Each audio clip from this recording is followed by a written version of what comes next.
video is based on real events and is created strictly for educational and awareness purposes. We do not promote or support violence in any form. Viewer discretion is strongly advised. सुबह का समय, समुद्र किनारे धुंध फैली हुई और इसी सन्नाटे में एक ऐसा दृश्य मिला जिसने सबको हिला दिया।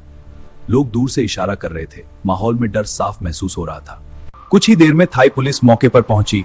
पूरा एरिया कॉर्डन कर दिया गया। ऑफिसर्स प्रोफेशनल तरीके से सीन को सिक्योर करने लगे। इनिशियल इन्वेस्टिगेशन शुरू हुई।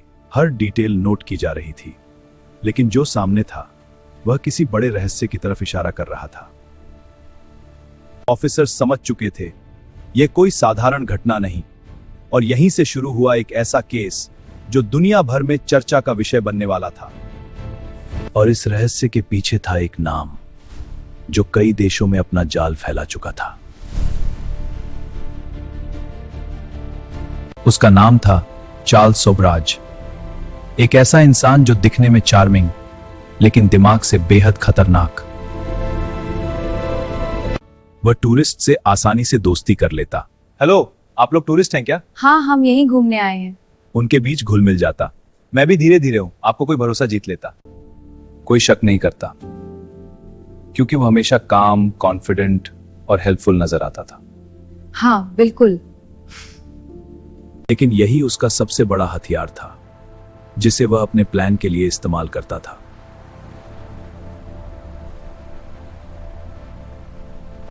और फिर लोग अचानक गायब होने लगते हैं। अलग अलग देशों से सिमिलर इंसिडेंट्स की खबरें आने लगी। थाई पुलिस ने फाइल्स को जोड़ना शुरू किया और एक पैटर्न नजर आने लगा। हाँ, मुझे भी यही लगता है। डेटा को और एनालाइज करना होगा। बिल्कुल। सस्पेक्ट्स की लिस्ट को क्रॉस चेक करेंगे। ठीक है, मैं शुरू करती हूँ। लोकेशंस अलग थीं, लेकिन तरीका लगभग एक जैसा। हाँ सर, देखिए ये कनेक्शन। बिल्कुल, ये पैटर्न क्रैक करेगा केस। सिटी में पेट्रोल बढ़ा दी गई ताकि कोई भी सस्पिशियस मूवमेंट छूट ना जाए। लोगों में डर बढ़ने लगा। कोई नहीं जानता था कि अगला टारगेट कौन होगा। पुराने रिकॉर्ड्स फिर से खोले गए। हर नाम, हर डिटेल को वेरीफाई किया गया। सस्पेक्ट से पूछताछ हुई, लेकिन कोई क्लियर आंसर नहीं मिला। कब से जानते हो उसे? मैं कुछ नहीं जानता। तुम चुप क्यों हो? मुझे कुछ नहीं पता। होटल्स में जांच की गई जहां लास्ट साइटिंग्स रिपोर्ट हुई थी, लेकिन बेप्रांतिक जारी। हर जगह पुलिस मौजूद थी, लेकिन मास्टरमाइंड अब भी दूर था।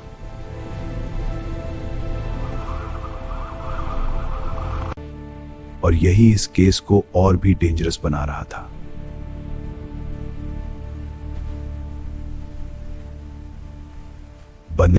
धीरे धीरे सस्पिशन एक ही नाम पर आने लगा। हाँ सर, सबूत सब यही और इशारा कर रहे हैं।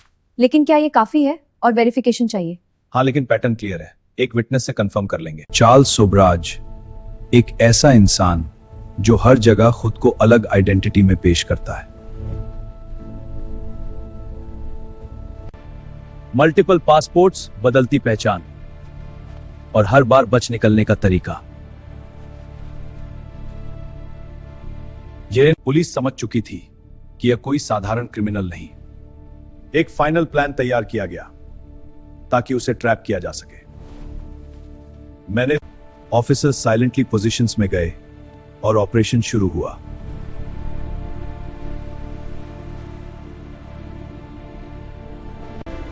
और आखिरकार उसे अरेस्ट कर लिया गया।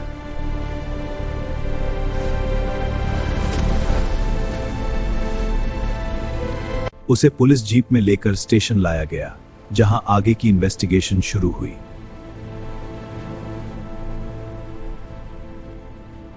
लेकिन उसकी काम पर्सनैलिटी अब भी ऑफिसर्स को कंफ्यूज कर रही थी। केस कोर्ट तक पहुंचा और पूरी दुनिया की नजरें इस पर टिक गईं। यह केस हेडलाइंस बन चुका था। एक ऐसा इंसान जो ट्रस्ट को हथियार बनाता था, और इसी वजह से इतना डेंजरस बन गया। लोगों को समझ आया कि डेंजर हमेशा दिखाई नहीं देता। यह कहानी हमें सिखाती है कि हर चार्मिंग चेहरा भरोसे के लायक नहीं होता। Hey, if you made it this far, you already know this story was different. I'm bringing more real cases like this, so don't forget to like, share, and subscribe to Facts from India.